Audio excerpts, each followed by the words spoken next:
Welcome everyone to yet another episode of Fresh Off the Boat. We're delighted to have Pranay Begwani. Pranay is one of our students who I never met face to face and had applied to several colleges as an enthusiast for a physics major, electrical engineering, or even computer science. So he kind of fit all the boxes for a STEM student. Uh, Pranay, welcome. Why don't you introduce yourself? Tell us a little bit about your school and journey and then to college. Yeah, sure. Thanks, Arjun sir. Thanks for having me on the podcast. And yeah, so my name is Pranay Begwani. I am originally from India. I'm from New Delhi. I've lived in the UK for a couple of years, and then I decided to apply to the US universities. So yeah, I took help from Arjun sir, applied to loads of colleges in the UK and in the US. And yeah, I am a computer engineering major in Georgia Tech now, and the transition to Georgia Tech has been pretty amazing. It's great to see so many intelligent people everywhere around me. And it's a STEM college, obviously, so there's a lot of technology going on everywhere, a lot of innovation. So it's amazing to be here. Right from the feedback that we got from our last season, what we wanted to change this year was to have upfront have students talk about their college application, and then the second part of the section of the interview would be more to do with Georgia Tech and what is it that you do there in terms of academics and extracurriculars. So diving straight into the first part, I know there was obviously that interest in physics screaming out of your resume, and then, of course, allied math and other sort of achievements. Um, so, tell me something when you started thinking about your application process. I know it was a little late because you made up your Yeah. mind a bit late. So, tell us the whole journey, how it happened, and what did you find as your spike in your resume? Yeah, sure. So initially, I didn't even plan to apply to the US, and I was like gonna apply to only UK colleges. So I think I had a list of 5 colleges in the UK, as everyone does through UCAS. I had Cambridge Imperial and a few others, and I was going to apply for electrical and electronics engineering because I wanted the intersection of physics and computer science in my subject. And so I didn't do anything specifically to get into college, of course. So a lot of my things were just purely off of interest because I like computer science. So my subjects, my A level subjects reflected that, because in the UK in A levels you can only do 3 subjects. So I did maths, physics, and computer science. So I wanted an intersection of those subjects. So I applied for electrical and electronics engineering, and slowly and steadily my dad had a job offer in the US, and he told me to apply to the US. So it was a very sudden change into writing essays and figuring out any extracurriculars that I had done over the years rather than doing them, because I didn't have any time to do any sort of long-winded extracurricular activity. So I think my application was extremely tech heavy, extremely STEM heavy, because of me trying to get into a good UK college. And those were the things which I sent here to Georgia Tech. So I had a few work experiences under me, which I just got simply by cold emailing people. And I had a few uh, my self-done research projects over the lockdown period. So I had read a few books and just decided to write some articles relating to those topics. So it was literally just my interest in science, tech, engineering, maths, but obviously you have to manifest it in a way such that a college looks at you favorably. You can't just read books and expect a college to like you. You have to do something out of what you learn. So yeah. One of the highlights, despite your short span of time to build your profile specifically for the US, one of the highlights of your application was the writing, and I felt that it tied in really well, especially your Common App essay and also your Why Georgia Tech essays. It was very well researched and very pointed. Tell us something about the Common App essay that you wrote, and what do you think worked? Yes, sure. So my Common App essay was essentially, it was related to my interest in physics. So I I chose a topic in physics which I had researched under, and it was quantum mechanics in my case. So I had done some research into that, had read a few books, And because of my interest in computing, I'd naturally looked into quantum computing at that time. It is a buzz. It's still a buzz. So I'd looked into how a computer works and just done some reading. I was in contact with my teacher over lockdown and just sending him things that I'd read, any article I might have written. I ended up writing, I think, two articles related to quantum physics, and those formed the core structure of my Common App essay. But obviously, the Common App essay was supposed to be personal, so I tried and intertwine quantum physics into my life. So it's essentially, I tried and explain the multifaceted nature of a quantum particle, which is supposed to be ever changing, to my life. So I connected how I was born in India, but then I moved to the UK, and how that gave me a different sort of perspective of looking at things, and how helped me develop sort of multiple personalities and sort of behave differently with different kinds of people. So it was just about talking about that experience and how that was related to my interest in physics. Yeah. Amazing. So you found your meta state in understanding different levels of relationships around Yeah. you. Yeah, so Yeah. it's so insightful way to sort of express yourself. So I think just working on that essay with you was really fun, because sometimes we recommend students not to go so heavy on a academic subject, but quantum physics from the get-go really excited me as well, and I said, okay, yeah, this seems like a good connection to have in your personal life. So I'm glad that worked. The other parts, like you mentioned, the extracurriculars were all there from school in India, and your rushed sort of school preparation in the UK.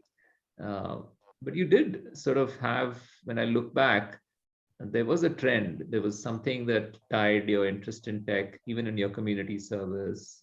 And even if you wrote Medium, .com articles, Right. self-published, they were pretty good quality. I mean, if you had more time, you could have even perhaps thought of writing to researchers and collaborating with them or assisting them. Uh, Yeah, definitely. so good, well done. So let's move to the second part of the podcast, which is essentially, what happened when you got to Georgia Tech. Of course, you wrote that fanciful essay and love and wooing Georgia Tech and why Georgia Tech, the prompt. But Right. what exactly happened when you got there? How was it like settling in? How was it like in terms of the academic choices you made thus far in your first semester and now starting second semester? Right. True. So I think towards the start of it, one of the major contributories to me choosing my classes as I chose them was my visa type. So because I came to the US as a dependent of my dad, my visa type had a lot of restrictions on there. So I couldn't do any paid opportunities. That restricted me from applying for any research positions or any summer internships. So I decided that I'd like concentrate my energy towards doing some classes. So I did a few extra classes for that semester. So I know like people on average did 13, 14, 15 credits, and I ended up doing around 17 to 18 credits for that semester. So took some hard classes. It was a lot of work, but yeah, it was worth it. And then I joined a few clubs and committees in Georgia Tech to start off with. So I had this newly found interest of finance now. So the Banya genes kicking in a bit late, but yes. So I joined the Georgia Tech Investments Committee, where we're managing Georgia Tech Student Endowment. And so that was a process. It was like another class. I went through a mentorship process for that for the entire semester. And now this semester, I'm joining the committee as an analyst. Now I'll be giving stock pitches and recommendations and things like that. And the other big committee I joined was the Data Science Club at Georgia Tech. And initially, I was just a participant and a member, and we'd just go to meetings and talk about things. But this semester, I'm the logistics co-lead for organizing a hackathon over here.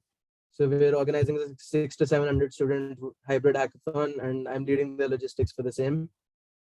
So that was pretty. It was a pretty quick transition, but you have to take conscious efforts to things. And as for the social life, it's more. There are a lot of Indians in Georgia Tech, so it's a tech school, and we only have like 30 majors or so, all of them towards technology. So there's a lot of Indians naturally, and most of them are CS majors, and So yeah, there's a lot of CS majors. So I mean, forming that group of Indians, that community, the back net to fall onto, it's a strong set of people you meet, and it's a very good community to have. And in terms of socializing with other people, it's very difficult because it's a state school. So a lot of the students here, they come in with their own high school formed groups. They know each other already because of in-state nature and the things of how sports and everything works in the US. They know each other beforehand, so for them it happens to be pretty easy to form groups. But for us as Indians, as international students in general, you have to take a conscious effort to just approach people, and that's the best way to make friends. I'm still struggling with that, but yeah, it's a slow process. It has to be done over time. Yeah, that's a pretty good summary of your first semester. Yeah. It's very different. When I interview different students at different schools, maybe a small liberal arts college with very few international students and very few students from South Asia, it's a very different answer I get. And especially also at a pre-professional school like Georgia Tech with mostly tech majors, there's also a Yeah. very different answer I get. Um, so it definitely, sort of screams out, get ready for the real world. Georgia Tech sort of, pushes you to think like that because the whole culture and everyone's driven to sort of achieve. Do you think that typical stereotype of, work hard and really sort of burn out, is that what it is like, or you don't, you can balance your life and sort of find ways to relax, and sort of be yourself instead of getting totally plugged into that whole intense environment? Right. So I mean, it depends person to person. That's a totally subjective thing, changes with people, because I know many people do AP credits and things like that. So they have that liberty to sort of start light and then be able to still graduate in 4 years. But again, as internationals, we don't come in with many credits oftentimes. So, you choose to dive yourself into classes straight away. The burnout is definitely real, is a lot of work, and classes are very difficult, but it is totally worth it. You see everyone around you working, so it's just that environment of always hustling and always working. But then at the same time, you can totally choose to, I don't know, you can choose to rush, you can be a part of Greek life over here, you can equally be actively involved in the clubs. But it depends on person to person, and because it's a tech school, a lot of the people choose to just work, and a lot of what we do is towards technology. So like joining the data science club, for example, or being in a robotics club. So those are the kinds of activities that happen over here. They're all very technologically oriented. So it's a lot of work, but then at the same time, it depends person to person. Okay, You can tailor your experience as you want to. sure. So I'll end with one last question, and that's more about advice you would give high school students looking at schools like Georgia Tech. Uh, what would you say they should do in preparation for, say, getting in? And once they've gotten, even in the interim period of just getting there, what they should sort of even keep in mind before they get there? Right. So I mean, this will sound cheesy, but I mean, just do what you like, honestly. I mean, even in high school, if you're doing something you like, there's a much higher chance of you staying committed to it and showing consistency and keeping on doing it, as opposed to if you're doing something just for the sake of college applications. As I said, I wasn't even applying to the US initially, so I wasn't planning anything to, sort of maintain consistency. Or I just kept on doing what I liked, and I think it turned out decent. And it's sort of knowing where to put your energy and where to focus your energy. So if you're aiming at a tech school, I'd recommend you do things towards tech. You try and connect everything to your tech thing, to your technological sort of side of things, rather than trying to spread yourself too thin. But then, because when that happens, you end up doing nothing to a good level. But then if you focus yourself, you sort of channel all your energy into the same thing, and it ends up putting out a decent result, if not what you're expecting, but it'll normally end up pretty good. And as for things like extracurriculars, there isn't much that you should do. You shouldn't do anything which is solely for the purpose of getting into college. I mean, I see people who've played sports for 4 years, 5 years. That's very good. But then, if you're doing it only for getting into college and it's not your passion, then that's probably something you shouldn't be doing.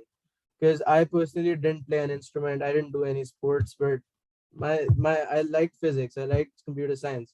So that's where I channeled all my energy and all my focus, and all most of my extracurriculars were related to that. So it's just about channeling your energy to the right place and making sure that your efficiency towards one thing is as high as it gets, as opposed to spreading yourself too thin and trying to do everything. Thanks for sharing life, Gyan, and look forward to meeting you and following your journey in the next 3 years. So we're Definitely. signing out from now. I know, Pranay, you are in your dorm room, so Yeah. students, you can see it's very well kept. No, probably. Um, Look forward to connecting with you more often. Over and out then. Bye. Thank you.